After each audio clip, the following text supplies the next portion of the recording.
시간에 유튜브로 보내는 영상 가운데 지난번에 아빠 어디가 라는 책을 소개해 드린 적이 있습니다. TV에 나오는 아빠 어디가 하고는 다른 내용, 전혀 다른 내용입니다. 장루이 프루니에라는 분이 쓴 책인데 그의 큰아들 마튜, 둘째 아들 토마 모두가 다 장애인으로 태어난 아빠의 이야기를 기록한 그런 책입니다. 책이 두껍지는 않지만 책을 읽는 내내 고구마 한 100개쯤은 먹은 것 같은 답답한 느낌이었습니다. 장애의 아빠는 웃을 자격도 없다, 그렇게도 썼고요. 우리 집 가족 앨범은 넙치만큼이나 얇다. 아이들 사진도 별로 없고 또 다른 사람들에게 보여주고 싶지도 않아서였습니다. 그의 글 가운데 이런 글이 있어요. 곧 여름이 찾아온다. 나무에는 꽃이 한창이다. 아내는 두 번째 아이를 기다리고 있다. 인생은 아름답다. 살구가 나오는 철에 아이가 세상에 태어난다. 아내와 나는 아이가 태어나길 손꼽아 기다린다. 한 움큼의 불안과 함께. 그러면서 아내에게 이렇게 말합니다. 난 아무렇지도 않게 물었다. 이 아이도 정상이 아니면 어떻게 하지? 그리고 마지막에 이렇게 썼죠. 이런 일이 두 번이나 닥칠 줄은 몰랐다. 이 책을 읽는 내내 하나님을 생각을 했어요. 우리는 자녀이고 하나님은 아버지. 하나님을 믿고 섬긴다는 우리에게도 혹여 이런 장애가 있는 것은 아닌지 스스로 자꾸 묻게 되더라고요. 밤새도록 부릉부릉 소리를 내는 마튜, 밤에 한번 시작한 소리는 밤새도록 소리를 내면서 한 번도 그 부릉부릉 소리를 끝내지 않냐고 밤새도록 소리내는 그 마튜처럼, 큰아들 마튜처럼 하나님 앞에서 밤새도록 걱정 근심으로 끙끙 앓는 소리나 내는 우리이거나 아빠 어디가? 라는 말밖에, 둘째 아들 토마는 한마디 말, 할 줄 아는 말이 하나인데 그것은 아빠 어디가? 라는 말만 할 줄 알죠. 이런 말밖에 할 줄 몰랐던 그 토마처럼 하나님 왜요? 왜 그러시는데요? 왜 나한테만 그러시는데요? 우리도 같은 말만 되풀이하는, 혹여 우리도 장애를 가진 그런 자녀는 아닌지 이런 고민이 되게 되어진 것이죠. 그럼에도 불구하고 이 토마가 아빠 어디가? 라는 말을 1분마다 한 번씩, 1분이 채 가기 전에 한 번씩 계속 물어대는, 100번, 1000번 물어대는 이런 똑같은 말에 아버지 장루이 프루니에는 끊임없이 대답을 합니다. 계속 다른 대답으로 대답을 해주죠. 그런 아빠처럼 여전히 우리에게도 우리의 하나님 향해서 외치는 그런 말들에 대해서 또 이런 똑같은 장애아가 되풀이하는 말처럼 여전히 말하는 말에 응답해 주시는 그런 하나님의 마음은 얼마나 속상할까, 죄송한 마음이 많이 들었죠. 그럼에도 불구하고 여전히 이 아빠처럼 아이를 끝까지 사랑하는 그런 하나님의 모습을 생각을 했어요. 성경 전체를 꿰뚫고 지나가는 주제를 한 단어로 말한다고 한다면 복이라고 말할 수가 있습니다. 오늘 본문의 말씀도 복 있는 사람은 하고 말씀을 시작하죠. 이 복 있는 사람은 이 원어 성경을 보면 참 행복하구나 라는 감탄사로 시작합니다. 이 감탄사가 아슈레라는 말이죠. 참 행복하구나 이러면서 말씀을 시작합니다. 이 말을 사용하는 세 가지 경우가 있어요. 첫째는 시련과 고난을 이겨내고 인생을 새롭게 시작할 때 축하하는 그런 의미에서 아슈레라고 말합니다. 두 번째는 건강하고 또 풍성해지는 것을 보고 축하하는 의미로 또 아슈레라고 말하죠. 세 번째는 하나님과의 좋은 관계, 그의 삶을 통해서 하나님을 기쁘시게 해드리는 경건한 사람들을 일컬어서 아슈레라고 말합니다. 성경에는 이 아슈레라는 단어가 쉬운 5번 사용되어지는데 범사에 감사할 때, 고난을 이겨냈을 때, 하나님과 좋은 관계를 맺어갈 때, 그럴 때 아슈레라는 말을 사용을 합니다. 우리 모두가 우리에게 주어진 모든 고난을 이겨내고 또 풍성해지고 하나님과 좋은 관계를 이루는 이 아슈레, 참 행복하구나라는 삶을 살아갈 수 있기를 주님의 이름으로 축원합니다. 오늘 본문의 말씀을 통해서 복 있는 의인, 여기서 얘기하고 있는 참 행복하구나라고 말씀하고 있는 의인에 대한 생각을 같이 해보려고 하는 것입니다. 먼저 우리는 의인과 악인을 같이 생각을 해봐야 되겠어요. 시편 1편은 같이 말하고 있기 때문에 그렇죠. 우리 앞에는 두 가지 길이 있다, 그렇게 말씀합니다. 의인의 길이 있고 악인의 길이 있다. 이 두 길 중에 어떤 길을 선택하느냐에 따라서 우리의 운명이 완전히 달라진다, 그렇게 말씀하죠. 6절에 뭐라고 말씀하고 계십니까? 무릇 의인들의 길은 여호와께서 인정하시나 악인들의 길은 망하리로다. 그래서 길을 잘 선택해야 된다, 그렇게 말씀하고 있죠. 그 고등학교 교과서에 로버트 프로스트가 쓴 가지 않은 길이라는 그 글이 있었죠. 거기 마지막 부분에 훗날에 나는 어디선가 한숨을 쉬며 이야기할 것입니다. 숲속에 두 갈래 길이 있었다고. 나는 사람이 적게 간 길을 택하였다고. 그리고 그것 때문에 모든 것이 달라졌다고. 지금 와서 생각해 보니까 참 의미가 있는 글이겠구나 하는 그런 생각이 들어요. 길에 따라서 운명이 달라진다는 것이죠. 마태복음 5장부터 7장까지를 예수님의 산상수훈이라고 합니다. 예수님의 산상수훈의 마지막 결론도 흡사합니다. 마태복음 7장 13절 14절 말씀해 보면 좁은 문으로 들어가라. 멸망으로 인도하는 문은 크고 그 길이 넓어 그리로 들어가는 자가 많고 생명으로 인도하는 문은 좁고 길이 협착하여 찾는 자가 적음이라, 그렇게 말씀하고 있지요. 복 있는 사람이 누굽니까? 이 선택을 잘 하는 사람이죠. 복된 선택을 하는 사람, 좁은 문으로 들어가는 사람, 생명으로 인도하는 문으로 들어가는 사람, 그 길을 걷는 사람, 그런 사람이 복 있는 사람이다 라고 말씀을 해요. 우리 동산의 모든 성도님들이 이 복된 선택을 함으로 말미암아서 복된 하나님의 사람들이 다 될 수 있기를 주님의 이름으로 축원합니다. 이 성경은 하나님이 인정하시는 의인, 그리고 종국에 멸망할 악인, 이렇게 대비시키죠. 두 사람이 계속해서 갈등을 일으키죠. 시편 1편에 보면 의인이 잘 되는 것 같이 이렇게 묘사를 하고 있어요. 잘 되는 형통함을 말씀합니다. 그런데 시편 다른 시편을 읽어보면 의인이 무조건 잘 되는 것은 아니라는 것을 또 말씀을 해요. 이 땅에서 어떤 때는 의인이 피해자로 나타나기도 하고요, 또 의인이 고난과 환난을 받는 자로 이렇게 묘사돼서 나타날 때도 참 많이 있습니다. 그래서 우리가 의인인지 악인인지 분별하는 어떤 판별식을 보면 그 사람이 잘 사는가 못 사는가, 그래서 부자는 의인이고 가난한 사람은 악인이다, 이렇게 말할 수 없다는 것이죠. 그 사람이 형통하면 의인이고 형통하지 않으면 악인이다, 이렇게도 말할 수가 없습니다. 관념적으로 의인이다 악인이다 이렇게 쉽게 구분하는 것이 이렇게 쉬울 것 같지만 실제로 삶 속에 들어와 보면 저 사람이 의인인지 저 사람이 악인인지 구별하기가 명확하지가 않습니다. 여러분 주변에 있는 사람들을 한번 보세요. 그 사람이 의인입니까 악인입니까? 애매모호하죠. 어떤 면에서 보면 의인 같기도 하고 또 어떤 면에서 보면 악인 같기도 합니다. 어떤 사람도 자신이 악하다 그렇게 생각하지는 않습니다. 목사가 볼 때에도 어떤 사람 이로운 사람, 어떤 사람 좀 악한 사람 이렇게 볼 수도 있지 않겠어요? 그런데 사람들은 자신이 옳다라고 생각하죠. 자기 자신이 옳다고 생각하기 때문에 오히려 더 무서운 악과 오만을 행하기도 하는 것 같습니다. 이게 의인이다 악인이다 하는 것을 어떤 사람이 주관적으로 판단할 그런 문제는 아닌 것이죠. 그러면 의인과 악인을 가르는 시금석은 무엇입니까? 성경에 굉장히 중요한 그런 메시지입니다. 시편 전체에 흐르는 중요한 말씀이기도 하죠.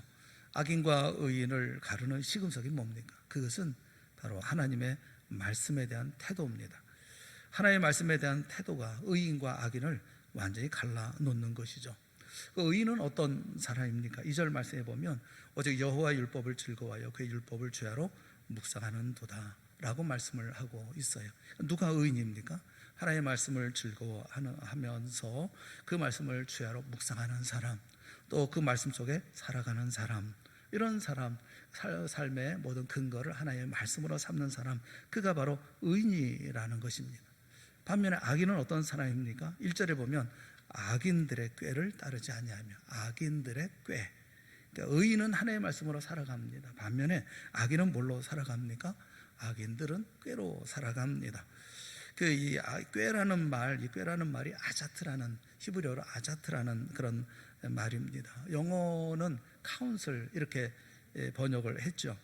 이 카운슬이라는 말은 술수라는 그런 의미예요. 또 그래서 악인은 어떤 사람이냐? 술수를 부린다라는 겁니다. 모략을 꾸민다, 잔머리를 쓴다, 생각을 하면서 자기 머리로 삶을 살아간다, 밤낮 머리를 쓰면서 살아간다, 꾀를 낸다라는 것이죠. 어떻게 하면 이 상황을 해결해 나갈 수 있을까를 생각하고 궁리한다.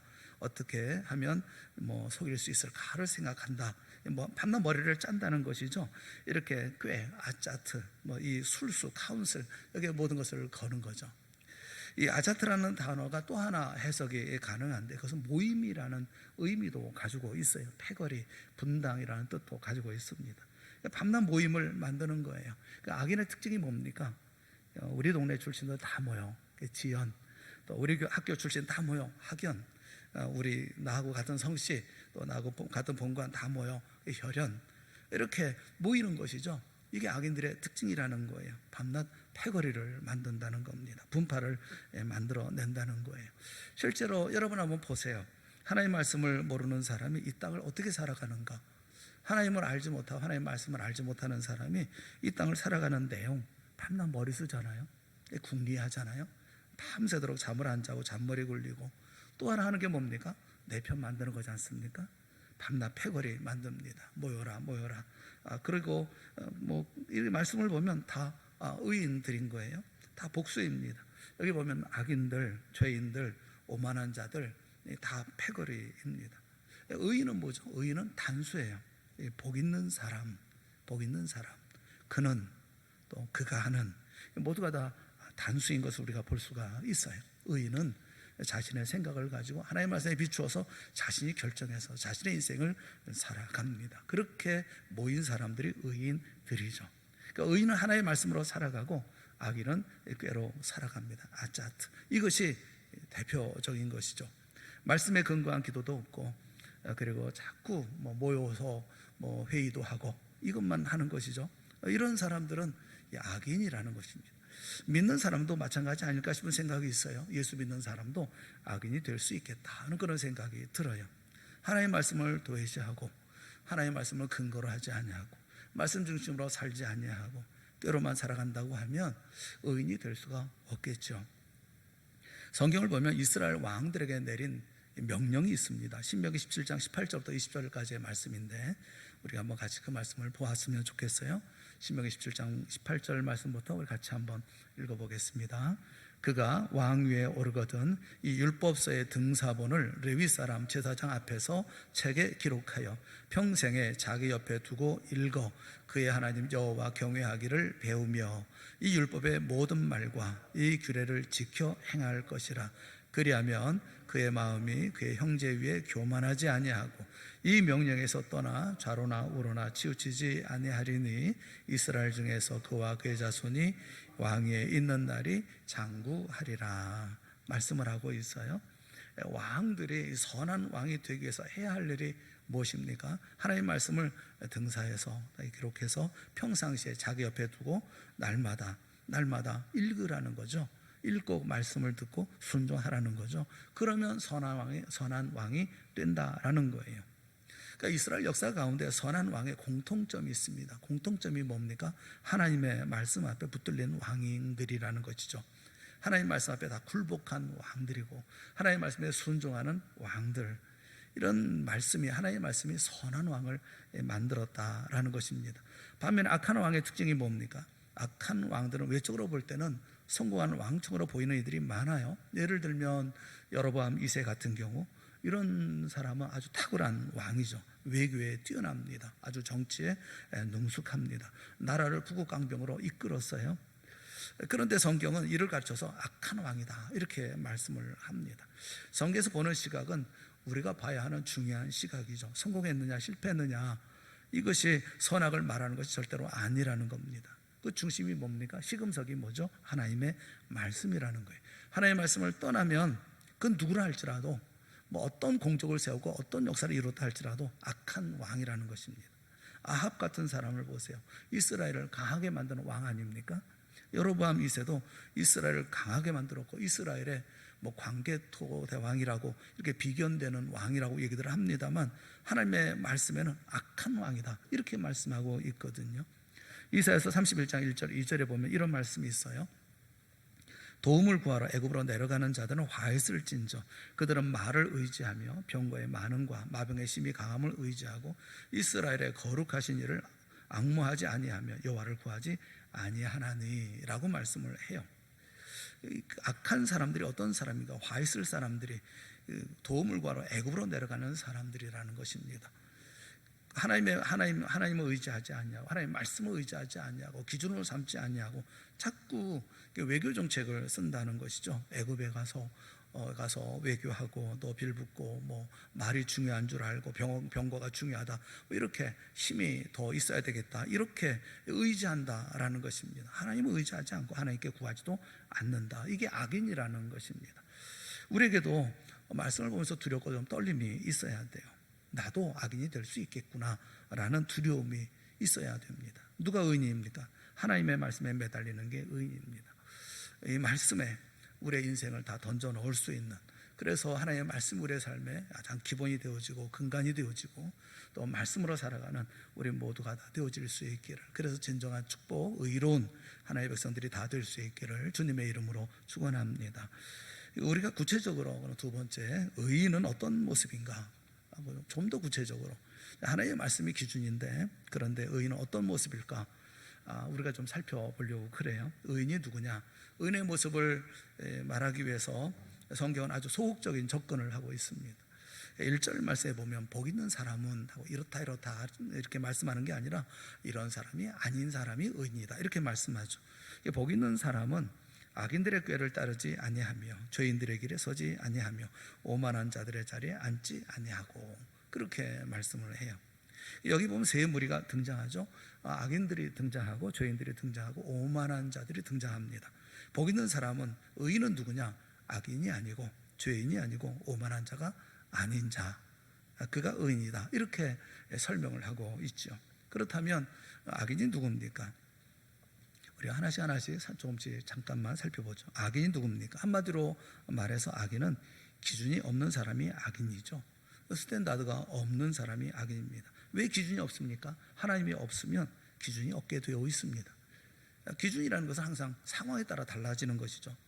그 기준 없이 살았던 대표적인 사람들이 사사기 시대의 사람들이 아닙니까? 사사기 21장 25절의 마지막 절 말씀해 보면 그 시대의 상황을 한마디로 묘사를 하고 있죠. 뭐라고 말씀하고 있습니까? 그때에 이스라엘의 왕이 없으므로 사람이 각기 자기의 소견에 옳은 대로 행하였더라 그렇게 말씀하죠. 하나님의 말씀이 없으니, 기준이 없으니, 왕이 없으니 자기 멋대로 행했다는 겁니다. 자기 소견에 옳은 대로 행했다라는 겁니다. 내 인생은 나의 것이니까 내 마음대로, 내 좋을 대로, 내가 좋게 생각하는 대로 그렇게 움직였다라는 거죠. 지금도 마찬가지 아닙니까? 하나님의 말씀이 없으면 사람들이 멋대로 살죠. 사회기강도 무너지고 청소년들도 잘못된 길로 가는 이유, 기준이 없기 때문에 그런 것 아니겠어요? 하나님의 말씀이 기준이 되지 않으면 누구나 다 악인이 될 수밖에 없습니다.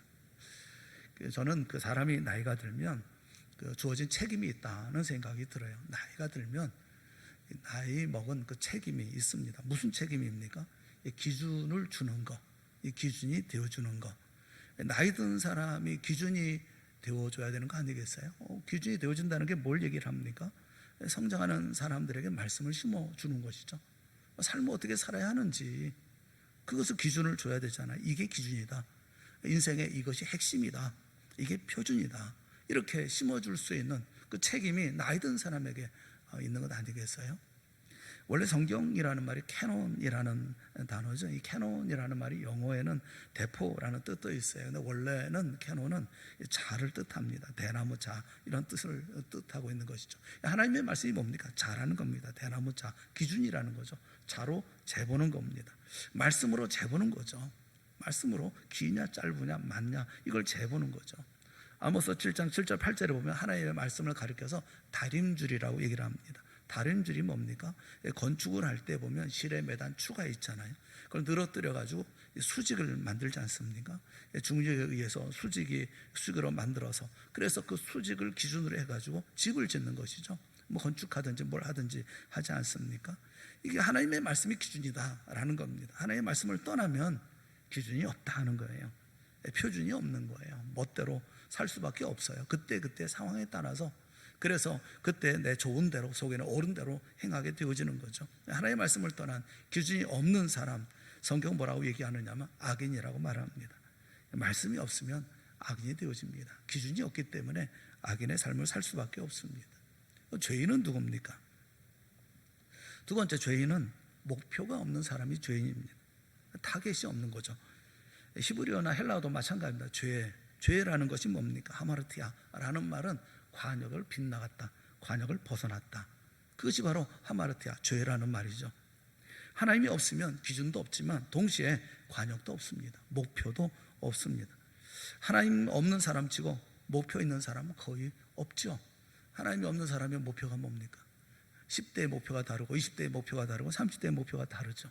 날마다 목표가 다를 수밖에 없어요. 하나님이 있는 사람, 말씀이 있는 사람은 삶의 목표는 항상 한 가지입니다. 말씀이 아니겠어요?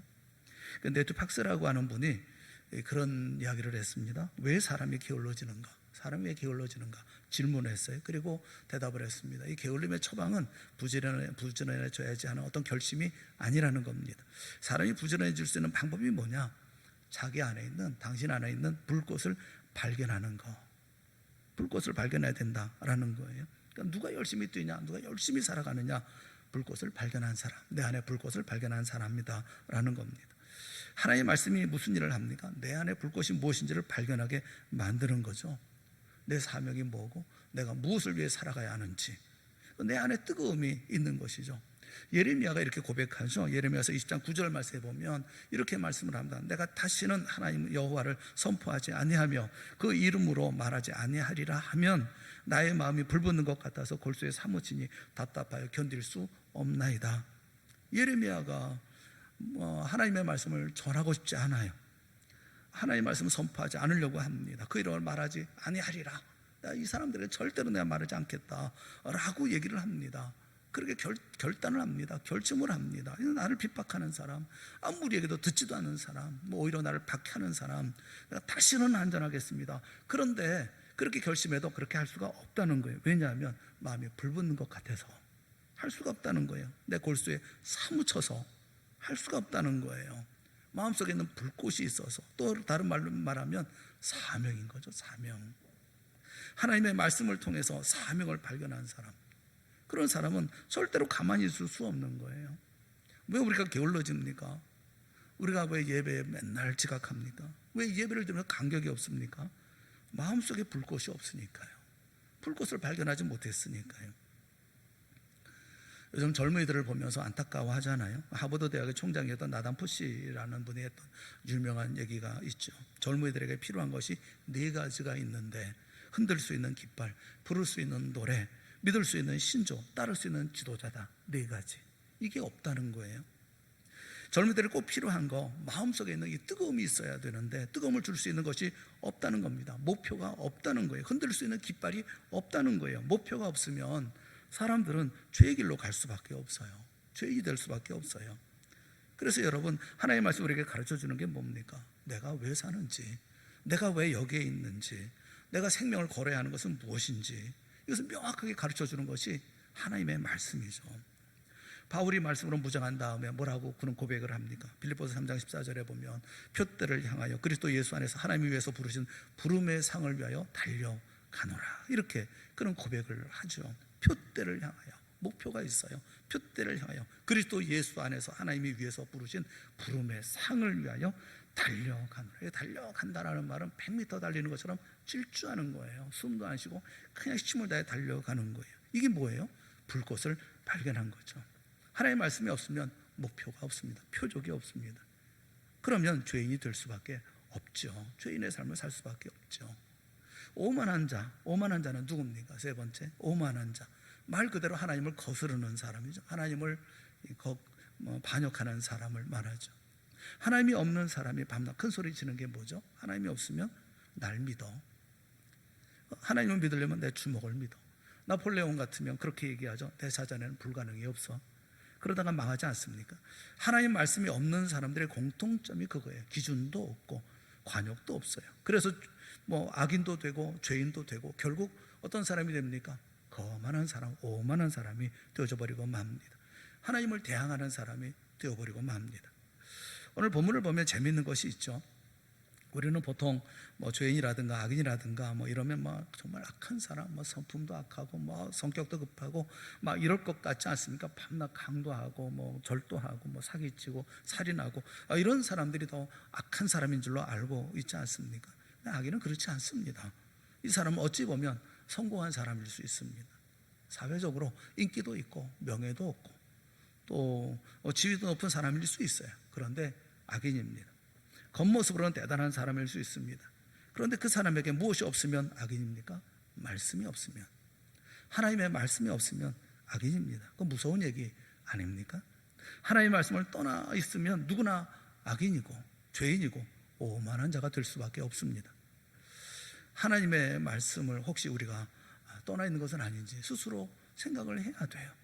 항상 우리가 생각해 보면서 우리는 성공했다 뭐 이렇게, 또는 내가 잘하고 있다, 이런 말씀을 비추어 봐야 돼요. 두려움을 가져야 돼요.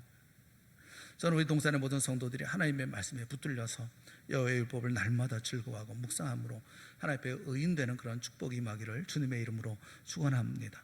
참된 복이 뭐냐? 말씀해 주는 기준을 가지고 말씀해 주는 목표를 향해서 그 말씀을 따라 죽도록 순종하고 충성하는 것이 하나님 앞에 최고의 복이고, 이게 바로 의인의 모습이다 라고 말씀하고 있어요. 기억하고 말씀이 여러분의 삶 가운데 역사하는 축복이 임하기를 주님의 이름으로 축원합니다. 기차는 레일 위를 달릴 때 자유롭습니다. 레일을 벗어나면 그걸 탈선한다고 그래요. 레일은 우리에게 부담이 아니에요. 레일을 달리는 것이 이게 속박이고 부담이고 그렇지 않습니다. 레일이 있기 때문에 빨리 갑니다. 레일이 있기 때문에 안전합니다. 하나님의 말씀이 우리의 삶의 레일인 거예요. 그 위를 달려야 되는 것이죠. 하나님의 말씀을 묵상하라, 그렇게 말씀을 합니다. 묵상이라고 하면 조용히 앉아서 조는 거, 뭐 그걸 묵상이라고 말하지 않습니다. 묵상은 히브리어로 하가라고 얘기를 하는데, 이게 부드럽게 소리내서 읽는다라는 뜻을 가지고 있어요.